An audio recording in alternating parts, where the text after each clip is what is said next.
नमस्कार। स्वागत है आपका द न्यूज़ लॉन्चर पर। मैं हूँ अशोक वानखेड़े। लेकर आया हूँ आपका अपना कार्यक्रम द एक्स-रे। सोशल मीडिया पे सिर्फ प्रधानमंत्री ही रात को रील नहीं डाल सकते, सोशल मीडिया पे भी एक अलग युद्ध भूमि तैयार हो गई है और लगातार युद्ध चल रहा है। राहुल ने ट्विटर यानी एक्स पर पहली बार मोदी के मंत्री की धज्जियां उड़ाई। रिजिजू को पंगा लेना भारी पड़ गया। क्या मामला है? महिला आरक्षण बिल। किरण रिजिजू और राहुल गांधी ने एक्स पर जुबानी जंग। मुझे लगा कि इसको एक्स-रे के नीचे देखना चाहिए।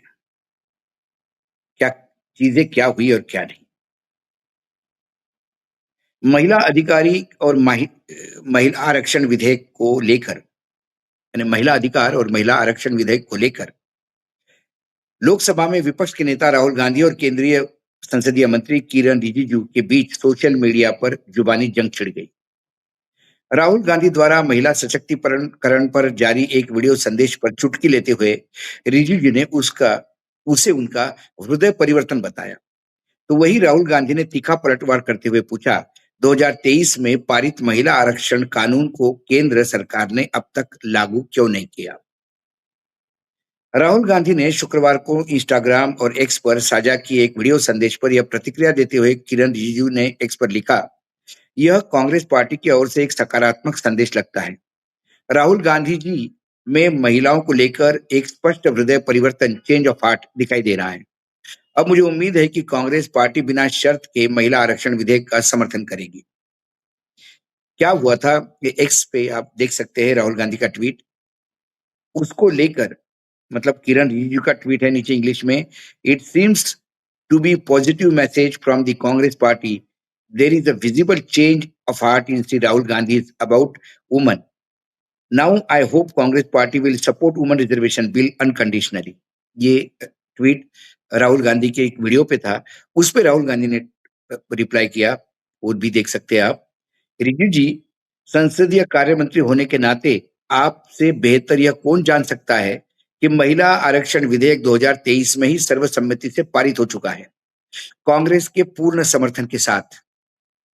सवाल यह है कि 3 साल बाद भी वह लागू क्यों नहीं हुआ? अब आप उसे परिसीमन के बेवजह क्यों जोड़ना चाहते हैं? और जब ये उन्होंने कहा क्यों जोड़ना चाहते हैं, तो अब इसके पास बाद में आगे लिखते हैं वो, 2023 का कानून लागू कीजिए बिना किसी शर्त के। ये जब सामने आई बात, तो फिर किरण रिजिजू के पोस्ट पे वही जो मैंने कहा कि शनिवार 8 अगस्त को अ, कार्य मंत्री संसदीय कार्य मंत्री के सवाल दागा और सरकारी मंशा पर सवाल उठाए। उन्होंने ये बताया कि आपने 2023 तक इस कानून को क्यों नहीं लागू कर रहे हैं? क्यों महिला आरक्षण बिल बार-बार परिसीमन का मुद्दा उठा रहे हैं? केंद्र सरकार सांसद और विधानसभाओं में सीटों की संख्या बढ़ाने के उद्देश्य से परिसीमन और महिला आरक्षण को जोड़ रही है। कांग्रेस और अन्य विपक्षी दल का कहना है कि 33% महिला आरक्षण को परिसीमन का इंतजार किए बिना संसद की मौजूदा स्थिति में ही तुरंत लागू किया जाना चाहिए। राहुल गांधी ने इंस्टाग्राम पर अपने आस्क मी एनीथिंग सत्र के दौरान महिलाओं के अधिकारों और भारतीय समाज में पुरुष सत्तात्मक नियंत्रण पर अपनी राय रखी थी। राहुल गांधी ने कहा था कि भारत की महिला की ऊर्जा दबी हुई है, उन्हें खुद को अभिव्यक्त करने की आजादी मिल नहीं पा रही है। उन्होंने जोर देकर कहा कि जब तक देश की महिलाएं खुलकर अपनी बात नहीं रख पाती, तब तक कोई भी देश सफल या विकसित नहीं हो सकता। उन्होंने कहा कि महिलाओं को अपने घर, समाज और सार्वजनिक जीवन में अपने विचार रखने और पुरुषों के कड़े नियंत्रण से मुक्ति मिलने की सख्त जरूरत है। राहुल गांधी संविधान की बात करते हैं और वर्तमान में जो महिलाओं को दबा के रखना चाहते हैं या उनको आजादी नहीं देना चाहते, ये मनुस्मृति कहती है। अब उसके ऊपर पवन खेड़ा ने भी एक ट्वीट किया। वो पवन खेड़ा का भी ट्वीट बहुत जबरदस्त है, वो भी मैं आपको दिखाऊंगा। कांग्रेस के वरिष्ठ नेता पवन खेड़ा ने केंद्रीय मंत्री किरण रिजिजू को एक्स पर जमकर मजाक उड़ाया।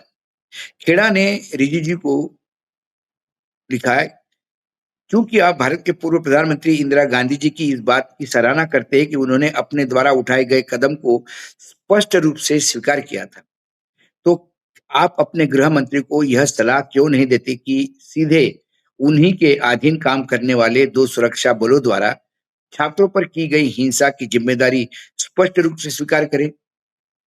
या अगर यह बहुत मुश्किल है, तो क्या आप कम से कम उन्हें इस बिल से बाहर निकाल सकते हैं, जिसमें वो संसद और जवाबदेही से बचने के लिए छुपे हैं? यह शर्मनाक है। ये जो ट्वीट है, वो भी आप देख सकते हैं। उन्होंने बाकायदा पवन खेड़ा के ट्विटर हैंडल से, उसके पहले किरण रिजिजू का एक ट्वीट है, वो आप देख लीजिए।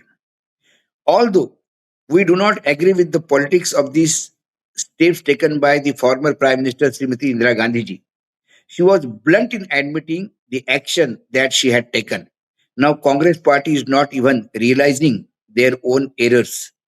उन्होंने कहा किरण रिजिजू जी ने कि इंदिरा गांधी का एक वीडियो टैग करते हुए कि इंदिरा गांधी के नीतियों से भले ही हमारा कोई सरोकार नहीं हो, लेकिन एक बात तो है कि उन्होंने जो कुछ भी किया, उन्होंने उसकी रिस्पॉन्सिबिलिटी ली, डंके की चोट पे ली। लेकिन कांग्रेस पार्टी वो है जो अपनी गलतियों को स्वीकार भी नहीं कर रही है। अब ये जो है, ये किरण रिजिजू जी ने, जिसको बोलते ना जबरिया सर दे मारा है पत्थर पे, बस इसी का इंतजार पवन खेड़ा कर रहे थे। पवन खेड़ा ने तुरंत ट्वीट ठोक दिया एक्स पे, देख लीजिए वो भी। रिजिजू जी, since you appreciate the former Prime Minister of India, Srimati Indira Gandhi ji, was blunt in admitting the action that she had taken, why don't you advise your Home Minister to bluntly accept responsibility for the violence unleashed on the student by two security forces that reported directly and exclusively to him? Rijiju जी, जैसा कि आपने इंदिरा गांधी की सराहना की कि इंदिरा गांधी ने जो कुछ भी किया उसको बिल्कुल ओन किया, उसको एक्सेप्ट किया कि हाँ, ये मैंने किया। ये आपातकाल को लेके था, जो वीडियो आपने देखा। तो वैसे ही आप अपने गृह मंत्री को क्यों नहीं थोड़ा एडवाइस देते? उनको थोड़ा विमर्श दीजिएगा और उनको बोलिए कि छात्रों के ऊपर अत्याचार और बुरी तरह से छात्रों पे हमला करने वाले ये जो 2 सिक्योरिटी फोर्सेस थे, सीआईएसएफ और दिल्ली पुलिस, ये तो डायरेक्टली सिर्फ और सिर्फ गृह मंत्री को रिपोर्ट करते हैं। और if that's too much to ask, you can at least get him to come out of the burrow he is being hiding in to evade accountability in the parliament. और यदि लगता है कि मैंने बहुत ज्यादा मांग लिया है आपसे, तो कम से कम आप उनको उस बिल में से तो बाहर निकालिए जो पार्लियामेंट में जवाबदेही के चलते छुपे हुए हैं। अब कई बार मुझे लगता है कि अमित शाह और नरेंद्र मोदी जी को गाली दिलवाने के लिए कोई विपक्ष को मदद नहीं करनी पड़ती है। बीजेपी के जो अति उत्साही लोग हैं, यही ऐसी-ऐसी बातें करते हैं कि घूम फिर के उल्टा पड़ता है वो मोदी जी और अमित शाह पे। कांग्रेस के वरिष्ठ नेता जो उन्होंने कहा कि प्रधानमंत्री की जो मैंने आपको जो अभी बताया, वही उन्होंने कहा कि ये शर्मनाक है और इसके पीछे क्यों नहीं आते। कुल मिलाकर फिर से महिला आरक्षण बिल बार-बार, पिछली बार जब ये परिसीमन का बिल फेल हुआ, तो बंगाल के चुनाव में लगातार ये प्रयास किया गया कि सरकार को बदनाम करो, विपक्ष को, कि वो महिलाओं को आरक्षण नहीं देना चाहते। जबकि महिला आरक्षण बिल 2024 में, चुनाव के पहले 2023 में, चुनाव के जाने के पहले जो जनरल इलेक्शन था लोकसभा का, उसके पहले स्पेशल सेशन बुलाकर सभी राजनीतिक दलों ने यूनानिमसली पूरे ताकत के साथ वो महिला बिल आरक्षण पास किया। वो बिल पास होने के बाद 2026 तक उसका आदेश नहीं निकाला सरकार ने, अध्यादेश। जब पिछली बार परिसीमन बिल गिर रहा था, उसके एक दिन पहले रात को 12 बजे आदेश निकला, 3 साल तो आदेश निकालने में लगा है। विपक्ष महिलाओं को, पूरा देश महिलाओं को रिजर्वेशन देना चाहता है और अगले यूपी चुनाव से कर दीजिएगा। वर्तमान में जो सीटें हैं उन्हीं में 33% दे दीजिए। क्या प्रॉब्लम है? 2026 तक का जो अभी जनगणना शुरू हो गई, वो होती रहेगी। 28 तक आती जाएगी, तब परिसीमन कर लीजिएगा। सरकार को परिसीमन करना महत्वपूर्ण है और परिसीमन के लिए महिलाओं के पल्लू के पीछे छुप के सरकार ये अपना षड्यंत्र पूरा करना चाहती है। परिसीमन भी किसी को प्रॉब्लम नहीं, परिसीमन समय-समय पे होना चाहिए। लेकिन परिसीमन आयोग की जो स्थापना है और उसको जो असीम अधिकार दिए गए हैं कि परिसीमन आयोग का किया हुआ परिसीमन ये अंतिम होगा, उसको किसी कोर्ट में चैलेंज नहीं किया जाएगा। लोकसभा, राज्यसभा उन्हें कुछ पूछ नहीं पाएगी। इसका मतलब एक कोई ज्ञानेश कुमार ला के रख देंगे वहां पे और अपने हिसाब से करवा लेंगे। ये नहीं चाहती विपक्ष। वर्तमान में जो परिसीमन है, या लोकसभा और राज्यसभा में उसकी अकाउंटेबिलिटी है, वो होनी चाहिए। सारा खेल उसमें है। दक्षिण भारत की अपनी समस्याएं हैं। चर्चा, वार्तालाप कोई किसी के साथ नहीं कर रहा है। सिर्फ बिल लाने का प्रयास कर रहा है। एन केन प्रकरण, पार्टियां तोड़-तोड़ के अपना बहुमत साबित करके। और ये सारा सच विपक्ष बाहर इसलिए ला पा रहा है कि ये मंत्रियों की मूर्खता से विपक्ष को चांस मिल रहा है कि इनके सवालों के जवाब देने में इनको पूरा नंगा कर रहा है। यही किरण रिजिजू का उन्होंने किया। राहुल गांधी को सवाल पूछा किसी ने कि महिलाओं के बारे में, उन्होंने महिलाओं के बारे में अपना जो मन में है वो बता दिया। उसी को पकड़ के इन्होंने कहा कि अरे इसका मतलब आपका हृदय परिवर्तन हो गया है, अब महिला आरक्षण बिल को आप साथ दीजिए। उन्होंने कहा महिला आरक्षण बिल तो पास हो गया, किसको मूर्ख बना रहे हो? परिसीमन बिल बोलो, महिला आरक्षण के पीछे क्यों छुप रहे हो? फिर उन्होंने कहा कि अरे कांग्रेस इतनी गलतियां करते मानती नहीं। देखो इंदिरा गांधी ने तो अपनी गलती मान ली थी, बिल्कुल कहा था इमरजेंसी लगाई तो मैंने लगाई।